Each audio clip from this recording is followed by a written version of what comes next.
Alright, let's formally begin with the class today. Objective है इंशाल्लाह कि हम कुछ पास के सवाल प्रोबेबिलिटी के हवाले से करेंगे। तो क्वेश्चन 1 हमने लास्ट क्लास में किया था। हम देखते हैं क्वेश्चन नंबर 2 से स्टार्ट लेते हैं, कुछ सवाल की प्रैक्टिस करते हैं ताकि आप लोगों का भी हाथ सेट हो जाए और आप लोगों को समझ आ जाए किस तरह सवाल टैकल करने हैं।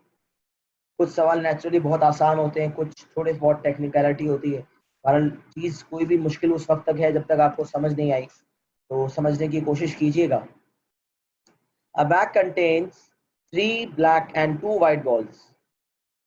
अब एक बैग है, उसमें 3 ब्लैक हैं और 2 वाइट हैं। 3 black and 2 white balls. 2 balls are taken from the bag at random without replacement. इसमें से मैंने 2 balls निकाली और एग्जामिनर कह रहा है कि विदाउट रिप्लेसमेंट है। By drawing a tree diagram or otherwise. अच्छा, वो अदरवाइज का ऑप्शन दे रहा है, इसका मतलब यहाँ बगैर ट्री डायग्राम बनाए भी मैं काम कर सकता हूँ। Calculate the probability that both balls are black. तो ज्यादा बेहतर यही है कि बगैर ट्री डायग्राम के मैं काम करूं। बोथ बॉल्स आर ब्लैक, इसका मतलब पहली भी ब्लैक है और दूसरी भी ब्लैक है और दोनों बॉल्स निकालनी है। तो फर्स्ट बॉल निकालूंगा एंड सेकंड बॉल निकालूंगा। इसका मतलब पहली बॉल की प्रोबेबिलिटी एंड दूसरी बॉल की प्रोबेबिलिटी मल्टीप्लाई होंगी क्योंकि एंड आ रहा है।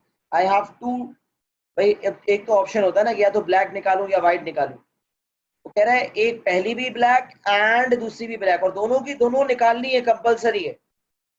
जब कंपल्जन हो, नेसेसिटी हो, तो फिर एंड आता है। तो दोनों ब्लैक निकालनी है as per the instructions of the examiner. तो मैंने पहली ब्लैक निकाली, तो पहली ब्लैक के चांसेस क्या हैं? कुल मिला के 5 बॉल्स हैं, ब्लैक है 3, तो मैं कह रहा हूं 3/5। नंबर ऑफ आउटकम्स, मैंने कहा था किसी भी probability of an event is equals to number of outcomes in that event divided by the number of total possible outcomes, number of E upon number of T. तो number of outcomes in an event divided by total possible outcomes. तो black की बात हो रही है, black 3 है, total 5 है, 3/5 and मतलब मल्टीप्लाई। अच्छा, अब पहली ब्लैक निकाली, अब कितनी बॉल्स बची होंगी बैग के अंदर, क्योंकि विदाउट रिप्लेसमेंट है। तो अब 5 बॉल्स थी, 4 बची होंगी, तो डिनोमिनेटर में टोटल हो गई 4। और ब्लैक कितनी होंगी? ब्लैक होंगी 2, तो 3/5 इंटू 2/4। ब्लैक भी एक कम हो गई और टोटल भी एक कम हो गया। तो 3/5 इंटू 2/4 अगर मैं देखूं तो इसे सिंप्लीफाई किया जा सकता है। 2 1s are 2, 2 2s are 4 और आंसर आ जाएगा 3/10, या इसे मैं कह सकता हूं 0.3। एक सवाल आया, उसे लेते हैं।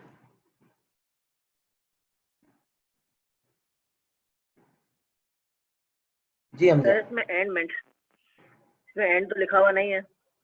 देखिए, एंड का मैं आपको लॉजिक समझा रहा हूँ ना कि आपने दोनों निकाल ली हैं। अब देखिए, मैं आगे आता हूँ ना पार्ट बी की तरफ, पार्ट सी की तरफ, तो आपका सवाल का जवाब आपको इंशाल्लाह मिल जाएगा। मैं इस बात को वाजे कर देता हूँ। एक दो पार्ट्स और देखो तो इंशाल्लाह बात समझ आ जाएगी। देखें, पहले पार्ट में दोनों ब्लैक निकालनी है, तो हमने क्योंकि दोनों निकालनी है इसलिए अगर मैं ट्री डायग्राम बना के भी आपको समझाऊँ ना, तो देखिए ब्लैक निकली और वाइट निकली। ब्लैक के चांसेस हैं 3/5 और वाइट के चांसेस हैं 2/5। अगर ब्लैक निकली तो फिर दोबारा से ब्लैक और वाइट निकल सकती है, और अगर वाइट निकली तो फिर दोबारा से ब्लैक और वाइट निकल सकती है। अगर ब्लैक निकली और दोबारा से ब्लैक निकाली तो 2/4। अगर ब्लैक निकाली और अब वाइट निकालना हो, तो वाइट तो बैग में 2 ही पड़ी थी, वो तो निकली नहीं थी, और टोटल बॉल्स तो 4 हो चुकी थी, तो 2/4। अच्छा, व्हाइट निकाली फिर ब्लैक निकाली, तो ब्लैक 3 थी, 3 की 3 मौजूद है और टोटल 1 से कम हो गया, तो मैंने कहा 3/4। और व्हाइट निकालने के बाद जब व्हाइट निकाली तो व्हाइट 2 थी, अब 1 बची होगी, तो 1/4। तो अब देखें, जब याद रखें, जब ब्रांच में आगे बढ़ते हैं ना, जैसे मैं ब्रांच ग्रो हो रही है, देखें ये ब्रांच है, मैं ब्लैक व्हाइट की तरफ जा रहा हूं या मैं ब्लैक ब्लैक की तरफ जा रहा हूं, तो ये ब्रांच ग्रो कर रही है, ब्लैक वाली ब्रांच ग्रो कर रही है। जब ब्रांच ग्रो करेगी और मैं ब्रांच में आगे जाऊंगा ना, तो एंड लगेगा, मल्टीप्लाई होगा। लेकिन जब मैं ब्लैक वाली ब्रांच से स्विच होके व्हाइट वाली ब्रांच पे आ जाता हूं, ब्लैक वाली ब्रांच से स्विच होके व्हाइट वाली ब्रांच पे आ जाता हूं, तो ऐसे केस में और लगेगा। सही है। खैर बहरहाल इसको और समझाने के लिए पार्ट बी की जाने पड़ते हैं। पार्ट बी देखें, at least one ball is white. कितनी बॉल्स निकालनी है भाई? 2 बॉल्स निकालनी है, और कह रहे हैं at least one ball is white, at least one ball is white. इसका मतलब at least one ball is white का मतलब क्या है? पहले तो ये समझे कि 2 में से एक व्हाइट है, और एटलीस्ट वन व्हाइट का मतलब है कि हो सकता है दोनों भी व्हाइट हो। सही है ना? At least one ball is white का मतलब होता है हो सकता है दोनों भी व्हाइट हो या फिर एक व्हाइट हो, एक ना एक व्हाइट तो होनी ही चाहिए। तो मैं आपको पॉसिबिलिटीज बताता हूं। अच्छा, अब एक ना एक व्हाइट होनी चाहिए का क्या मतलब है? कि पहली व्हाइट हो फिर ब्लैक हो, या पहली ब्लैक हो फिर व्हाइट हो। दोनों पॉसिबिलिटीज है ना, 2 में से एक व्हाइट है। अब पहली वाली जो बॉल आई है वो व्हाइट है, या जो दूसरी वाली आई है वो व्हाइट है? कौन सी व्हाइट है? तो जब नहीं पता ना, एग्जामिनर ने स्पेसिफाई नहीं किया ना, तो हमें सारी पॉसिबिलिटी देनी होंगी। वेरी गुड वहां, black white, white black and white white. तो one one white, at least one का मतलब है या तो एक व्हाइट है आउट ऑफ 2, या फिर 2 व्हाइट है, दोनों की दोनों व्हाइट है। अगर एक व्हाइट है तो कौन सी वाली व्हाइट है? तो पहली ब्लैक फिर व्हाइट, और अच्छा देखें 2 बॉल्स निकालनी थी ना, तो एक ब्लैक आई, पहली ब्लैक आई दूसरी व्हाइट आई, 2 बॉल्स तो निकाल ली, एक पॉसिबिलिटी खत्म हो गई। जहां पहली पॉसिबिलिटी खत्म हुई और दूसरी पॉसिबिलिटी शुरू हुई कि 2 बॉल्स जो निकाली और किस तरह से आ सकती थी, और तो फिर और का मतलब होगा प्लस, कि ब्लैक व्हाइट आई या फिर व्हाइट ब्लैक आ गई। एक व्हाइट की पॉसिबिलिटी है कि पहली ब्लैक आई फिर व्हाइट आई, या फिर पहली व्हाइट आई और फिर ब्लैक आई।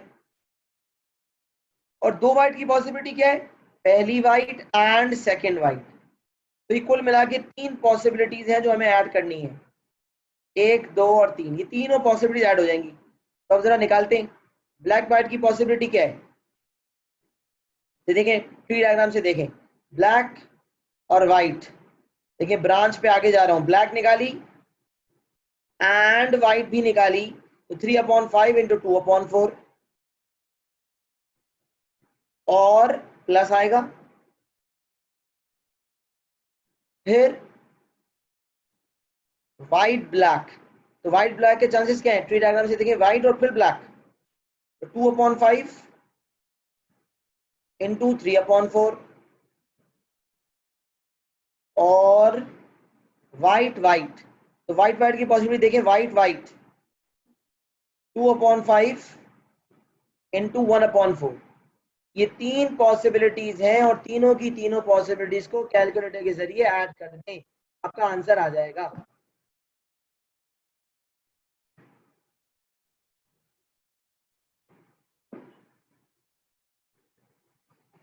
0.7 आ रहा है, चलें चेक कर लेते हैं एक दफा।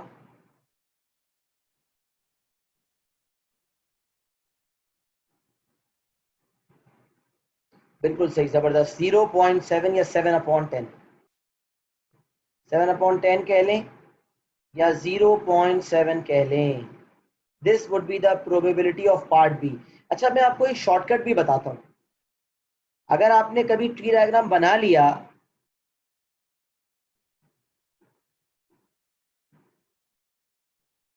तो 2 अप्रोचेस होती हैं, 2। एक अप्रोच होती है डायरेक्ट मेथड, कि एग्जामिनर ने कहा कि भाई, एक अप्रोच होती है डायरेक्ट, और एक होती है इनडायरेक्ट। अब जरा इनमें फर्क समझना बहुत जरूरी है आगे के सवालात के लिए, कॉन्सेप्ट बनाने के लिए। दोनों अप्रोचेज आपके जहन में क्लियर होनी चाहिए। क्या फर्क है डायरेक्ट और इनडायरेक्ट में, ये आप सुने। डायरेक्ट का मतलब है जो एग्जामिनर ने मांगा है ना वो डायरेक्टली निकाल लो, जो मांगा है ना वो ही निकाल लो। डायरेक्ट का मतलब है जो एग्जामिनर ने मांगा है वो निकाल के दे दो। और इनडायरेक्ट का क्या मतलब है? इनडायरेक्ट का मतलब है जो एग्जामिनर ने मांगा है वो ना निकालो, जो नहीं मांगा ना वो निकाल लो, जो नहीं निकालना, और उसे 1 में से माइनस कर दो। जो नहीं चाहिए उसकी प्रोबेबिलिटी निकाल लो और उसे टोटल यानी कि 1 में से, टोटल प्रोबेबिलिटी कितनी होती है? 1 होती है। जो नहीं चाहिए वो निकाल लो और 1 में से माइनस कर दो। तो अगर मैं बताऊं ट्री डायग्राम में टोटल पॉसिबिलिटीज कितनी है, अगर मुझे कोई कहे कि भाई बताएं ट्री डायग्राम में टोटल पॉसिबिलिटीज कितनी है, दो निकालने की, 2 बॉल्स निकालने की टोटल पॉसिबिलिटीज कितनी है, तो आप कहेंगे 4 पॉसिबिलिटीज हैं। कौन कौन सी देखें ट्री डायग्राम से देखें। ब्लैक ब्लैक, पहली ब्रांच को देखें ब्लैक ब्लैक, फिर ब्लैक व्हाइट, फिर सेकंड ब्रांच को देखें व्हाइट वाली को, व्हाइट ब्लैक और व्हाइट व्हाइट। जब ये चारों पॉसिबिलिटीज को ऐड कर देंगे ना आपका आंसर आ जाएगा 1। देखें black black plus black white plus white black plus white white, और इनका आंसर मिला के आएगा 1।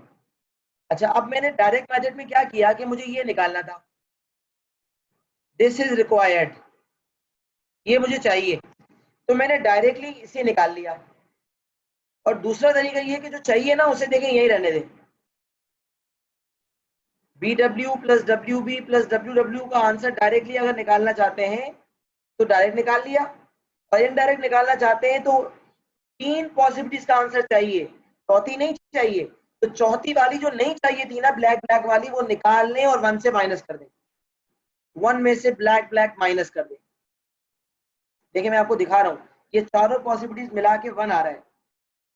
तो एक तरीका तो ये है कि आपने 3 पॉसिबिलिटीज है वो निकाल ली, जो मैंने डायरेक्ट मेथड के थ्रू करवाया। ये रिक्वायर्ड जो था वो डायरेक्ट मेथड के थ्रू निकाल लिया। और इनडायरेक्ट क्या है कि ये तीनों जो चाहिए थी ये नहीं निकाली, इनको निकालने के लिए ब्लैक ब्लैक वाली पॉसिबिलिटी को वहां भेज के 1 में से माइनस कर दिया। मतलब उसने कहा था कम से कम एक वाइट होनी चाहिए, और मैंने ऐसी पॉसिबिलिटी चूज की जिसमें कोई वाइट थी ही नहीं। मैंने ऐसी पॉसिबिलिटी चूज की जिसमें कोई वाइट थी ही नहीं, और 1 में से क्या कर दी? माइनस।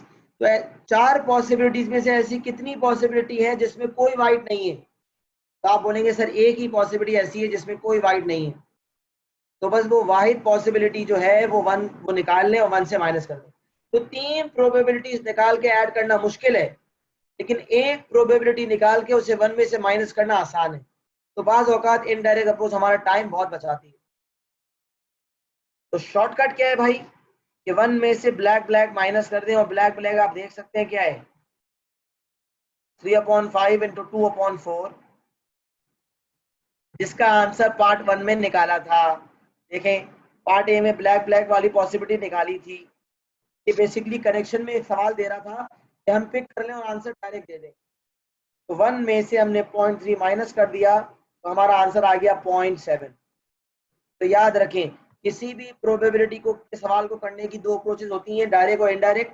कभी कभार डायरेक्ट आसान और शॉर्टकट होती है, और कभी कभार इनडायरेक्ट शॉर्टकट होती है। This is to be judged, and for this we require a lot of practice. Practice करेंगे तो ये चीज हमारे जहन में बैठ जाएगी। दोनों पॉसिबिलिटीज को कॉपी कर लें फटाफट।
चलो बेटा इसे हटा रहा हूं मैं।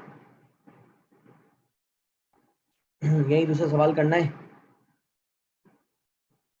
सब एक्नॉलेज कर दिया करें जब कॉपी कर लें, क्योंकि मुझे कंफर्मेशन चाहिए होती है कि सबने लिख लिया है। सही है ना? सिर्फ दो के डन आए, बाकी के डन नहीं आए, तो सब एक्नॉलेज कर दिया करें। मैं इंतजार कर रहा होता हूँ, टाइम वेस्ट होता है। अच्छा बेटा चले क्वेश्चन 3 की जाने बढ़ते हैं। A bag contains 3 discs. 3 discs हैं,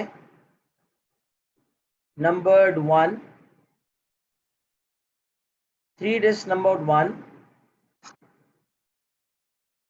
2 discs जो हैं numbered 2 हैं, मतलब 1 फिर 1 फिर 1, फिर 2 2 वाली हैं।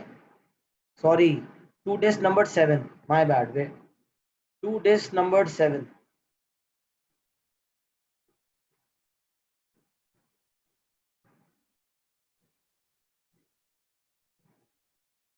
2 discs are taken from the bag at random without replacement.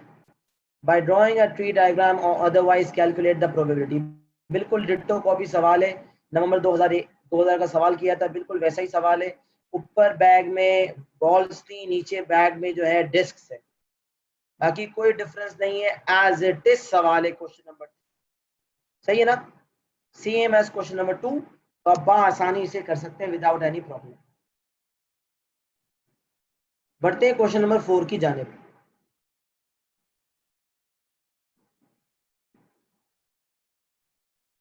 अच्छा, पिछले सवाल का पार्ट सी नहीं किया था हमने। सही है, 2C का पार्ट सी नहीं किया था, उसे देख लेते हैं। 2 का part C. The two balls are of the same color. The two balls are the same color. तो ये तो बहुत आसान है, ब्लैक ब्लैक और व्हाइट व्हाइट। दोनों ब्लैक हैं या दोनों व्हाइट हैं? तो दोनों ब्लैक का मतलब है पहली ब्लैक के चांसेस हैं 3/5, और बल्कि ये पार्ट दोनों ब्लैक तो हमने निकाला था ना पार्ट ए में, कितना निकाला था? 0.3, डायरेक्ट ऐड कर ले, प्लस व्हाइट व्हाइट, पहली व्हाइट के चांसेस 2/5 एंड दूसरी व्हाइट के चांसेस 1/4। 0.3 प्लस 2 1 2 2 2 4, 1/10, 1/10 is 0.1, कुल मिला के आंसर आ गया 0.4। 0.3 प्लस 0.1 which is 0.4। सही है, ये 2 पार्ट सी का आंसर था। इससे कॉपी कर ले, कर लिया होगा फटाफट, इतना कोई लंबा चौड़ा मैंने काम किया नहीं है, जल्दी से लिख लें।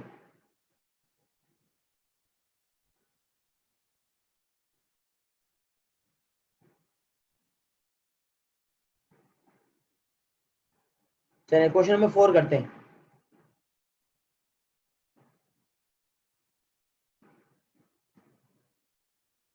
An examination is set every month. बहुत गौर से सवाल पूछ समझना है। असल चीज एक स्टूडेंट की पहचान ये है कि वो अच्छी तरह सवाल को पढ़ता है।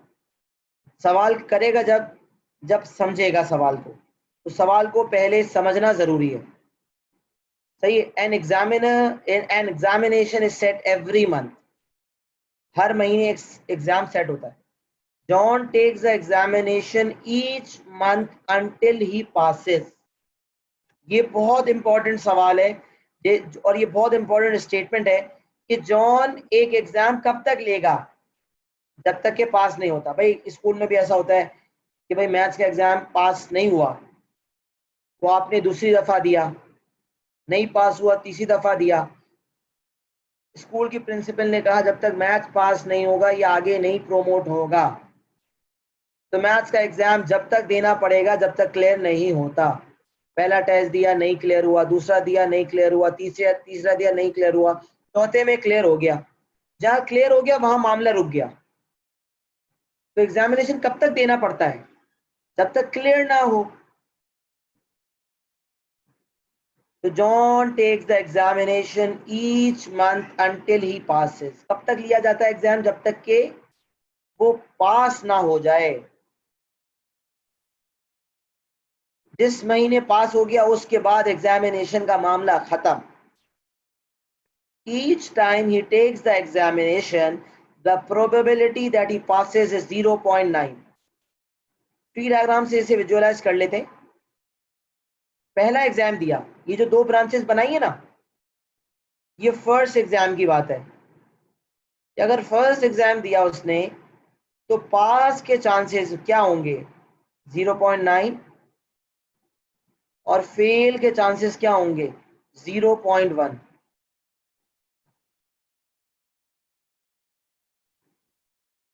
अच्छा, सवाल पैदा होता है कि मैं कितने सवाल तक करूं, तो वो सवाल मतलब कहां तक ट्री डायग्राम को बढ़ाना है, कितने एग्जाम्स तक लेके जाना है, ये मुझे सवाल बताएगा। तो सवाल पढ़ते हैं। Each find the probability that John fails the first examination and passes the second. Fails the first and passes the second. तो इसका मतलब सेकंड एग्जाम तक मामला लेके जाना है। तो अगर पास हो जाता तो मामला रुक जाता। देखिए, पास अगर हो गया तो मामला ही रुक गया ना, सेकंड एग्जाम तक मामला गया ही नहीं। जहां पर पी नजर आ गया उसके आगे ब्रांच नहीं ग्रो करेगी, क्योंकि पी का मतलब है मामला रुक गया। जहां फेल नजर आया, जहां एफ नजर आया, वहां ब्रांच खोल लें वापस से। सेकंड एग्जाम की ब्रांच दोबारा खुल गई। जब फेल हुआ पहला तो सेकंड एग्जाम दिया, सेकंड एग्जाम में फिर वही चांसेस है पास और फेल। और पास के चांसेस हैं 0.9, क्योंकि इसने लिखा हुआ था each time he takes the examination. जब जब वो एग्जामिनेशन लेता है पास होने के चांसेस 0.9 ही होते हैं। तो जब वो एग्जामिनेशन फेल हुआ, उसने सेकंड एग्जाम दिया, सेकंड एग्जाम में फिर पास होने के चांसेस 0.9 और फेल होने के चांसेस 0.1। तो ए पार्ट 1 में वो मुझसे पूछ रहा है fails the first and passes the second. देखिए, एंड का लफ्ज यहाँ लिखा हुआ भी है, और जब 2 एग्जाम्स की बात हो रही है तो दूसरे एग्जाम तक जाना है। और जब पहले एग्जाम से बढ़कर जब ब्रांच ग्रो करती हुई सेकंड एग्जाम तक पहुंचेगी तो एंड ही होता है। जब ब्रांच स्विच होती है तो और, जब ब्रांच ग्रो करती है जब उसी ब्रांच में आगे जाते हैं तो एंड। तो A part 1 fails the first and passes the second। तो फेल एंड पास, फेल और फिर पास, एफ पी। तो फेल के चांसेस 0.1 एंड पास के चांसेस 0.9। इसे मल्टीप्लाई करें 1 into 9 और 0.09, 0.09।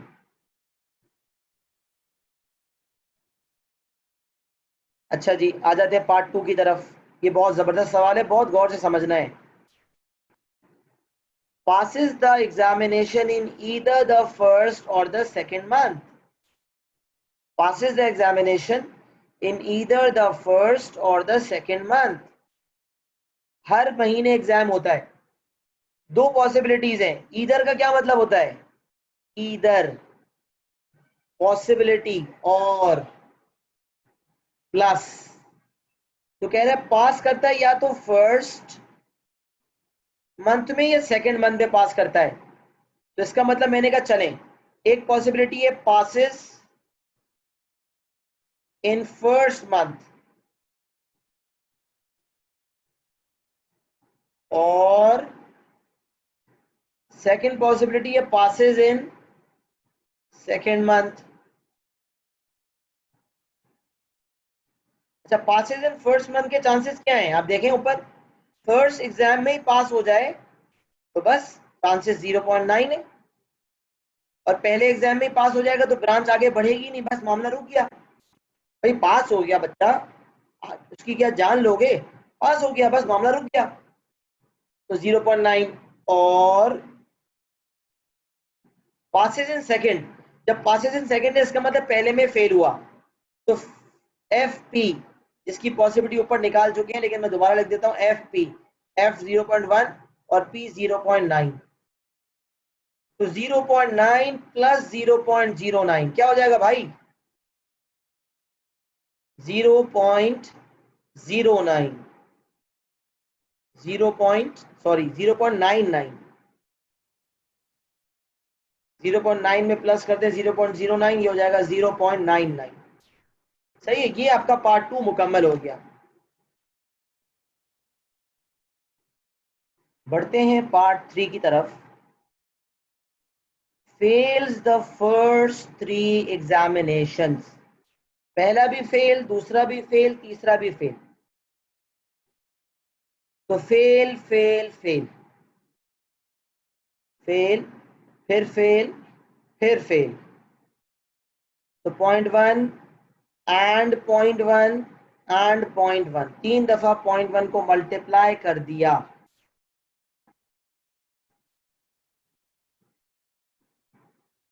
तो 0.001।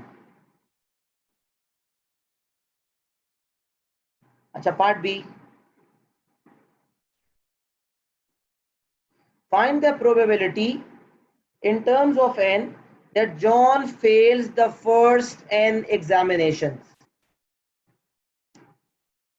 Find the probability in terms of n that John fails the first n examinations. भाई John fails the first 3 examinations था, तो 0.1 पावर 3। अगर मैं इसे देखूं तो मैंने ये क्या किया है, 0.1 पावर 3। अगर मुझे कोई कहता है कि John fails the first 5 examinations, तो 0.1 की पावर 5। फर्स्ट 10 एग्जामिनेशंस, तो 0.1 की पावर 10। कह रहा है फर्स्ट एन एग्जामिनेशंस, इसका मतलब 0.1 की पावर n, 0.1 की पावर n। जितनी दफा फेल हुआ वो पावर बन गई। फेल की प्रोबेबिलिटी 0.1 है, कितनी दफा मल्टीप्लाई होगी? n दफा, तो 0.1 पावर n।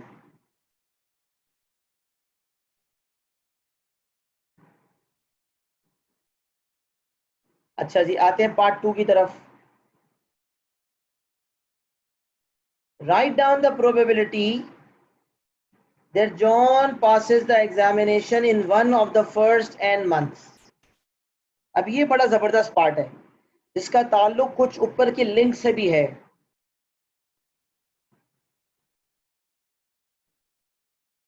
अब इसे समझना है, थोड़ा डिटेल समझाऊंगा, थोड़ा गौर से सुनेंगे तो समझ आएगा। वो क्या हमें कहा जा रहा है, John passes the examination in one of the first n months। अब अगर मैं डायरेक्ट निकालने की कोशिश करूं ना, हो नहीं सकता।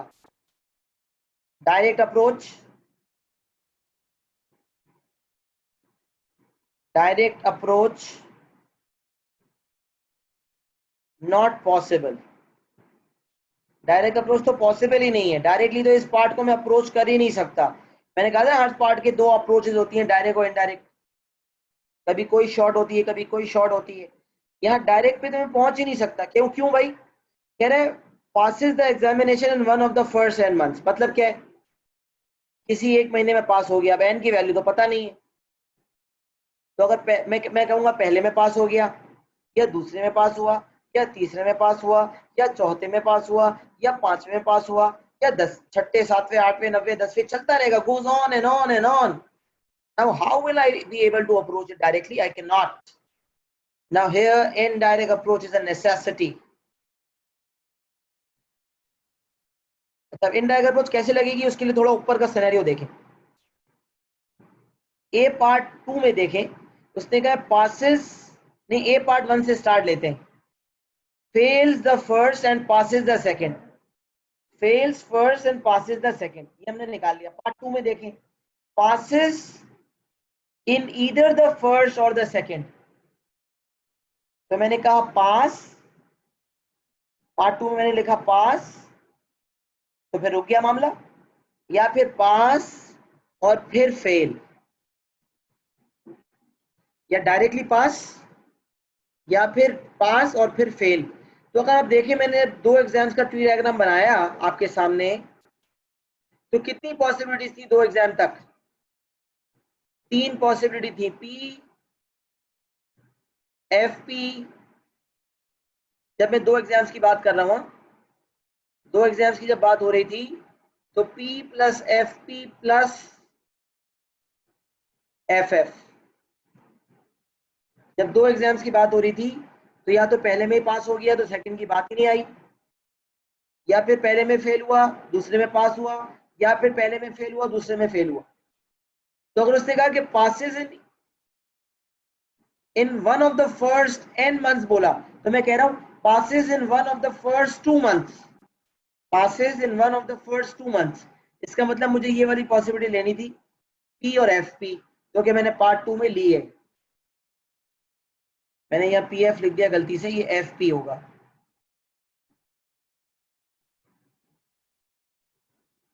अच्छा, P और FP वाली पॉसिबिलिटी जो है वो ले ली।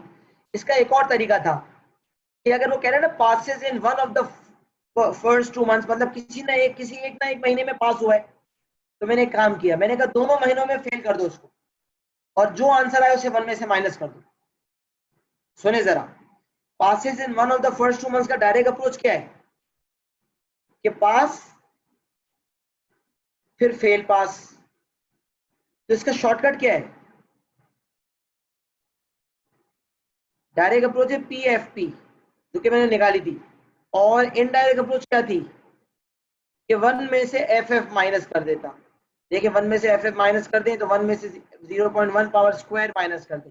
अगर passes in one of the first 2 months बोला है ना, तो दोनों महीनों को फेल कर दो, दोनों महीने फेल कर दो, जो आंसर है उसे 1 में से क्या कर दो, माइनस कर दो, तो एंड में आके आपका आंसर 0.99 ही आ जाएगा। अब मैं आपको और वाजे करता हूं ताकि बात समझ आए, सुनते रहें बस। Passes in one of the first 3 months, पहले सुने, passes in one of the first 3 months, अभी सवाल नहीं पूछे, अभी पहले सुन ले क्या होता। Passes in one of the first 3 months, तो मैं क्या करता, अब सुने जरा, दो पॉसिबिलिटीज है, direct approach, indirect approach. Direct approach क्या है? Passes in one of the first 3 months का मतलब है पहले पास हो गया, या फिर फेल हुआ और फिर पास हो गया, या फिर फेल हुआ और फिर पास हो गया। यही पॉसिबिलिटी ना, one of the first 3 months का मतलब है या किसी एक महीने में पास हुआ, पहले महीने में पास हो गया मामला रुक गया, दूसरे महीने में पास हो गया तो दूसरे महीने मामला रुक गया, और अगर तीसरे महीने पास हुआ तो पहले तो फेल हुए फिर तीसरा पास हुआ। ये 3 पॉसिबिलिटीज थी। तो डायरेक्ट अप्रोच के मुताबिक क्या आंसर आया होगा, 0.9 plus 0.1 into 0.9 plus 0.1 into 0.1 into 0.9, इन तीनों को आप ऐड कर दें, देखिए क्या आंसर आता है।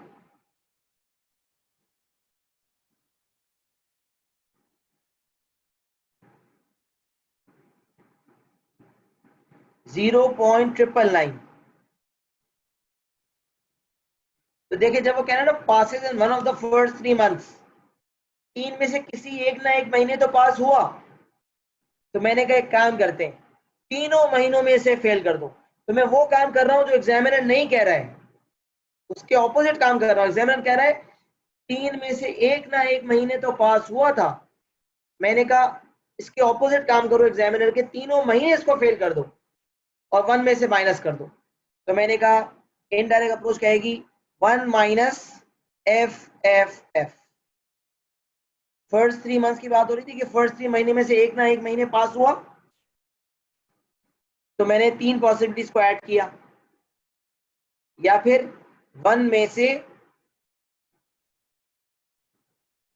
तीनों दफा फेल को माइनस कर दिया, तो 0.1 पावर 3 को माइनस कर दिया, तो भी आंसर 0.99 ही आएगा। अच्छा अब मैं आपको कहता हूं पास, एक दफा एक चीज और करवाता हूं, उसके बाद मैं डायरेक्ट आ जाऊंगा। Passes in one of the first 4 months होता, तो फिर दो अप्रोचेस, डायरेक्ट, इनडायरेक्ट।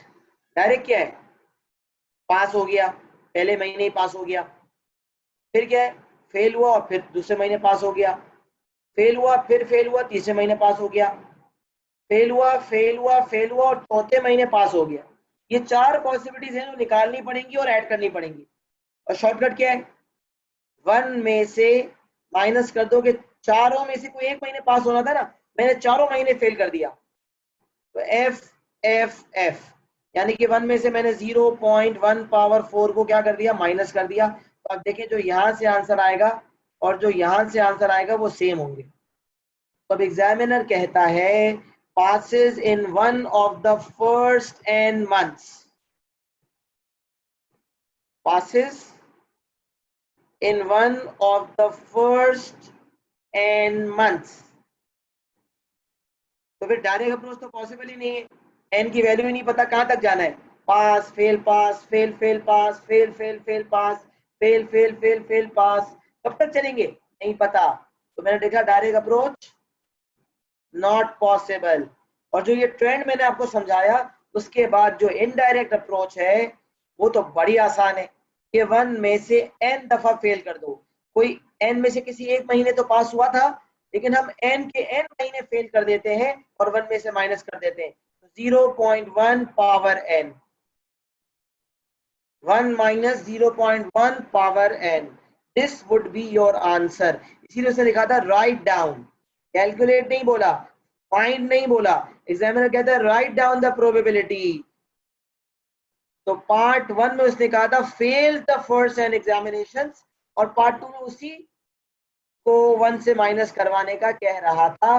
तो बी पार्ट 1 का आंसर था उसी को 1 में से माइनस करना था। डिटेल में लॉजिक समझाई ताकि आपको किसी किस्म की कंफ्यूजन बाकी ना रहे। क्या सबको ये पार्ट समझ आ चुका है?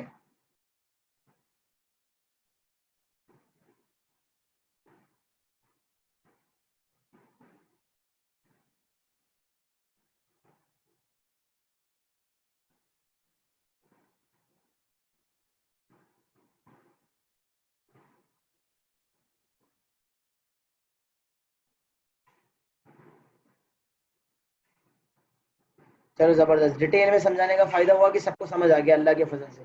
तो डायरेक्ट इनडायरेक्ट दोनों अप्रोचेस ध्यान में रखें। कॉपी कर लिया आप लोगों ने सबने? आगे बढ़े।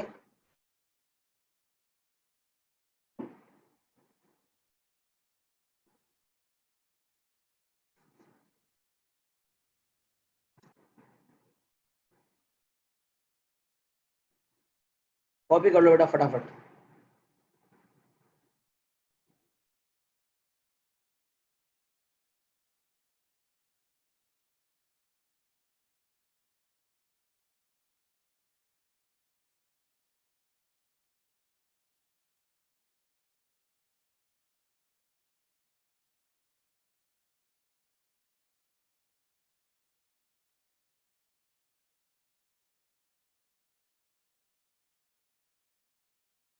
आप लोग भी स्क्रीनशॉट ले लें, जिसने नहीं कॉपी किया फटाफट ले लें स्क्रीनशॉट, तो हम आगे बढ़ते हैं ताकि हमारा टाइम सेव हो।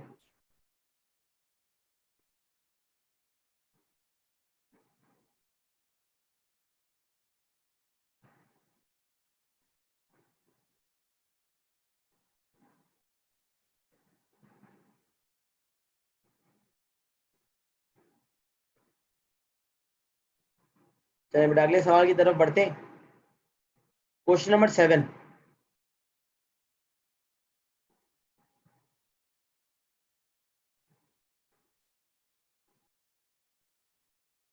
क्वेश्चन 7 करते हैं। चलिए,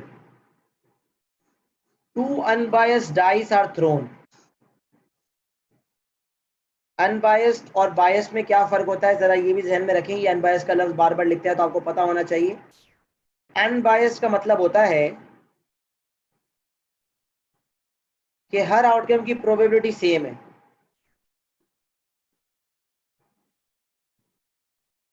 probability of every outcome is same. क्या मतलब?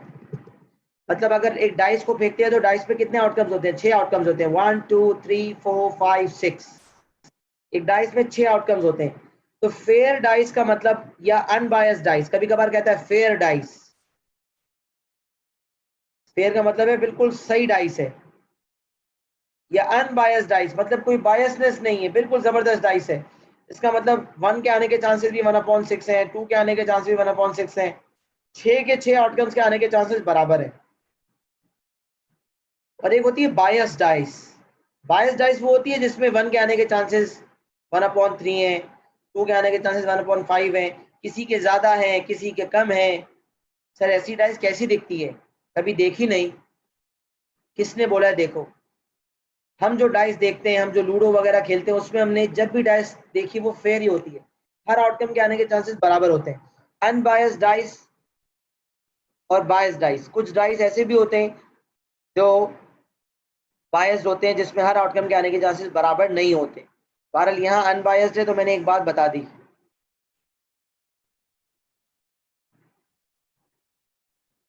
तो अब सवाल ये पैदा होता है, find the probability that they show the same number.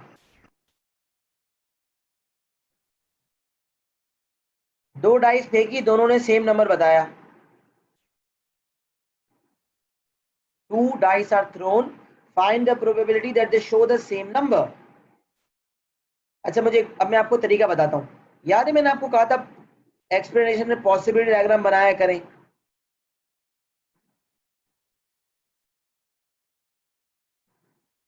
Possibility diagram कब बनाते हैं? जब कोई भी काम दो दफा हो रहा हो, two events taking place simultaneously, two fair dice are thrown, या one fair dice is thrown twice. Yes, fair dice is same as unbiased. Unbiased और fair dice का मतलब सेम है। biased जब लिखा हो तो उसका मतलब डिफरेंट होता है। fair dice या unbiased का मतलब सेम है।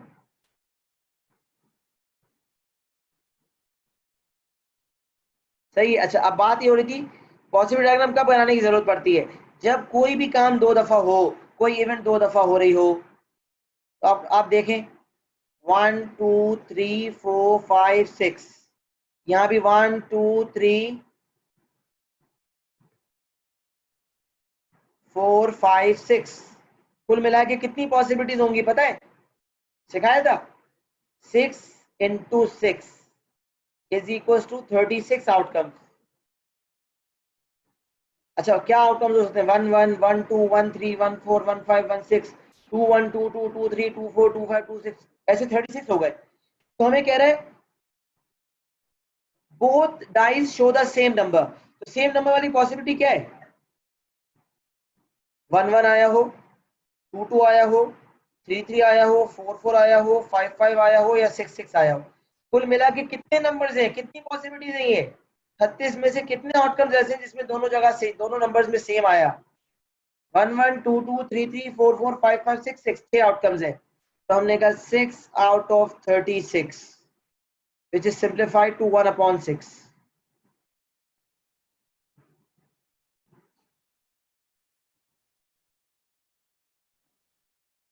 अच्छा, पार्ट 2, शो डिफरेंट नंबर्स। तो सेम नंबर्स, जब सेम नंबर्स की चांसेस 6/36 है, तो डिफरेंट के चांसेस क्या होंगे? जब 36 में से 6 आउटकम्स ऐसे हैं जिसमें सेम नंबर आ रहा है, तो बाकी 30 आउटकम्स कौन से होंगे? Very good, 30 out of 36।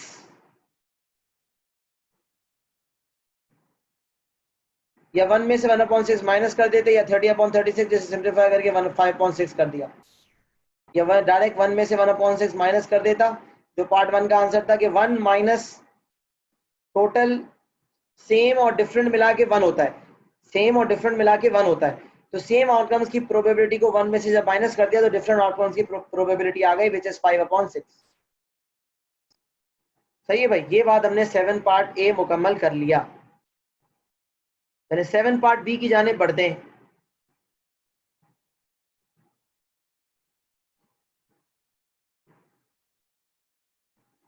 B part 1, 3 unbiased dice are throne.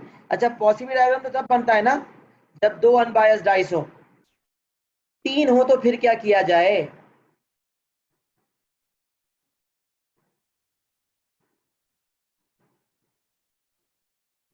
तो कह रहा है 3 unbiased dice are thrown, find the probability that they all show different numbers. They all show different numbers. अब देखें, ये बड़ा कॉन्सेप्चुअल सवाल है, बड़ा कॉन्सेप्चुअल, बहुत अलग तरीके से करने वाला है। अगर मैं नॉर्मल तरीके से अप्रोच करूंगा नहीं होगा। पहले तो ये बताए टोटल आउटकम्स कितने होंगे जब 3 फेयर डाइस फेंके गए, तो how many outcomes will be the total outcomes?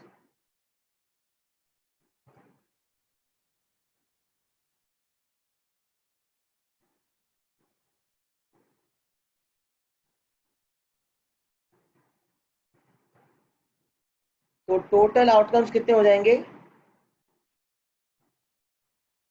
Total outcomes हो जाएंगे 6 इंटू 6 इंटू 6, यानी कि 216। 6 क्यूब यानी कि 216 आउटकम्स हो जाएंगे टोटल।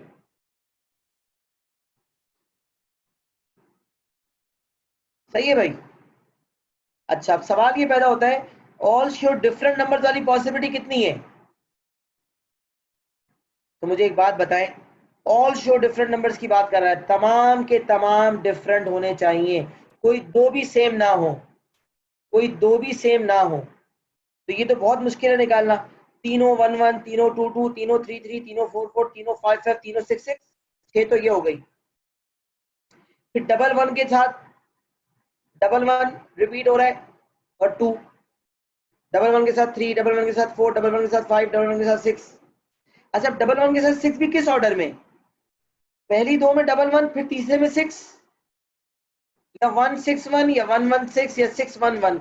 बड़ी पॉसिबिलिटीज है भाई, सोच सोच के पागल हो जाएंगे, आप बता नहीं सकते। सर कोई आसान तरीका नहीं है क्या? क्यों नहीं है बेटा, बिल्कुल है। तो सुने आसान तरीका क्या है। कुछ अलग तरीका है जो जिससे इससे करना था। मैंने कहा भाई फर्स्ट डाइस फेंकी, सेकंड डाइस फेंकी, और थर्ड डाइस फेंकी। सही है भाई, 3 डाइसेस मैंने फेंकी। अच्छा, अब सवाल पैदा होता है फर्स्ट डाइस पे क्या आया। मैंने कहा फर्स्ट डाइस पे कोई भी नंबर आ जाए कोई मसला नहीं। फर्स्ट डाइस पे कोई भी नंबर आ जाए मसला नहीं है। तो इसका मतलब 6 आउटकम्स आ सकते थे, पहली डाइस पे कोई भी आ जाए कोई मसला नहीं। मैंने पहली फेंकी, कुछ देखिए मसला कब आएगा, डिफरेंट लाने ना, डिफरेंट लाने। तो पहली डाइस पे तो कुछ भी आ जाए। मैंने कहा पहली डाइस को फेंका, बेटा जो चाहे आना चाहते हो आ जाओ। 6 आउट ऑफ 6, 6 आउटकम्स में से 6 आउटकम्स में से कुछ भी आ जाए मसला नहीं, 6 out of 6। And second dice की बारी आई। सेकेंड डाइस मुझसे पूछ रहा है भाई मैं कौन सा नंबर शो करूं। तो मैं कह रहा हूं भाई कोई भी नंबर शो कर देना सिवाय उस नंबर के जो पहली डाइस ने दिखा दिया है। मैंने कहा पहली डाइस पे कोई भी नंबर आ जाए, 6 आउट ऑफ 6 चांसेस है। तो पहली डाइस पे आएगा तो कोई एक नंबर ना। तो पहली डाइस पे अगर 1 आया होगा तो मैं दूसरी डाइस को बोलूंगा 1 मत लाना, मतलब बाकी कोई 5 ला सकते हो। पहली डाइस पे 2 आया होगा तो मैं दूसरी डाइस को कहूंगा भाई 2 मत लाना, बाकी जो चाहे ला सकते हो। तो इसका मतलब दूसरी डाइस को कोई एक नंबर लाने की इजाजत नहीं है, बाकी तो 5 नंबर ला सकता है वो। तो मैंने कहा सेकंड डाइस की चांसेस हैं 5 आउट ऑफ 6। कोई भी 5 नंबर दिखा दो आउट ऑफ 6, वो नंबर मत दिखाना जो फर्स्ट डाइस ने दिखा दिया। एंड थर्ड डाइस की बारी आई। थर्ड डाइस ने इजाजत मांगी भाई मैं कौन सा नंबर शो करूं। मैंने कहा जो पहली और दूसरी डाइस ने नंबर्स दिखा दिए हैं जो कि दोनों अलग अलग हैं, वो नंबर्स मत दिखाना, बाकी जो चाहे दिखा दो। मतलब अगर पहले डाइस पे 1 आया और दूसरी डाइस पे 2 आया तो इन दो आउटकम्स के अलावा बाकी 4 कोई भी दिखा सकता है वो। इसी तरह यहाँ 1 और यहाँ 3 आया हुआ होता तो वो बाकी 4 दिखा सकता है। हर सूरत में थर्ड डाइस को हम कहेंगे 2 आउटकम्स मत दिखाना, बाकी 4 कोई भी दिखा देना। मैंने कहा 4 आउट ऑफ 6।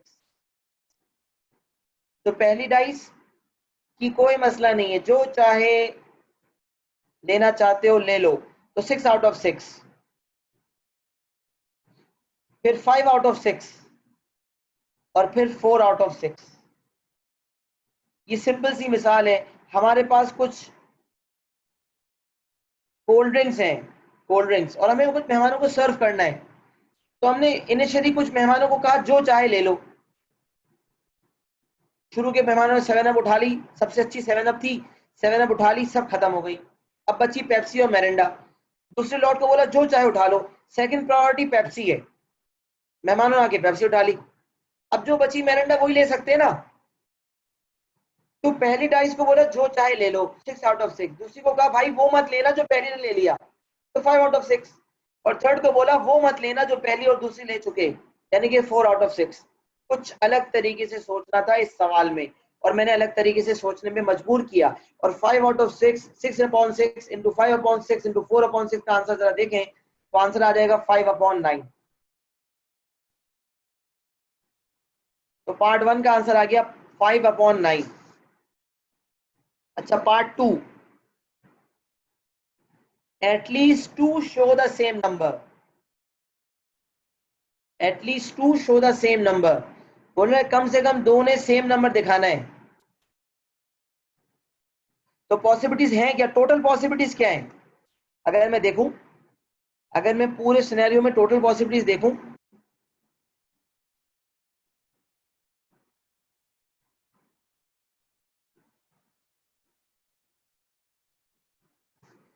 तो ऑल डिफरेंट हो सकता है, या 2 सेम हो सकते हैं, एनी 2 सेम, और ऑल 3 सेम। भाई जब 3 डाइस फेंके जाएंगे तो क्या क्या पॉसिबिलिटीज होंगी? तीनों नंबर्स डिफरेंट होंगे, या फिर कोई 2 सेम होंगे, या फिर तीनों के तीनों सेम होंगे। तो वो कह रहा है at least 2 show the same number. तो ये एटलीस्ट 2 का ये मतलब है,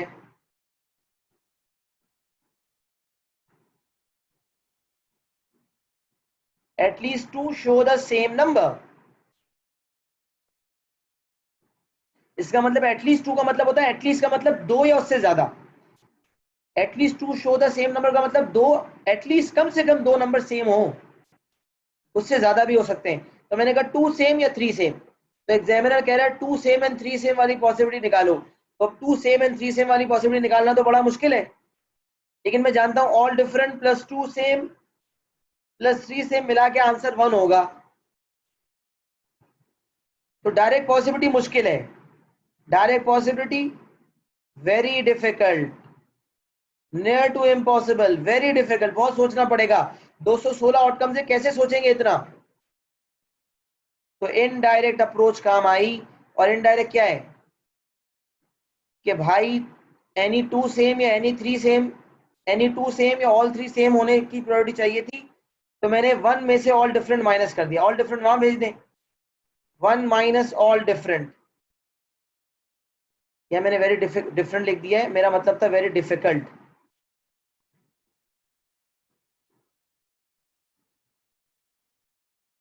अच्छा, इनडायरेक्ट क्या है, 1 माइनस ऑल डिफरेंट वाली पॉसिबिलिटी जो पार्ट 1 में निकाली। आप देखें ना, कनेक्शन में बनते हैं part, B part 1 B part 2, तो बी पार्ट 2 का ताल्लुक बी पार्ट 1 से है। तो 1 माइनस ऑल डिफरेंट के चांसेस थे 5/9। तो 1 में से 5/9 माइनस कर दिया तो 4/9। जब ऑल डिफरेंट वाली पॉसिबिलिटी माइनस कर दी तो अब कोई ना कोई 2 तो सेम होंगे, तो 4/9। तो इनडायरेक्ट अप्रोच पॉसिबल नहीं थी, बहुत मुश्किल हो जाती, बहुत सोचना पड़ता। तो मैंने इनडायरेक्ट अप्रोच के बजाय डायरेक्ट अप्रोच के बजाय इनडायरेक्ट अप्रोच को फॉलो किया। तो प्रोबेबिलिटी हो गई 4/9। क्या यहां तक बात हमारी समझ आ चुकी है? कुछ कॉन्सेप्ट क्लियर हुआ है प्रोबेबिलिटी के हवाले से?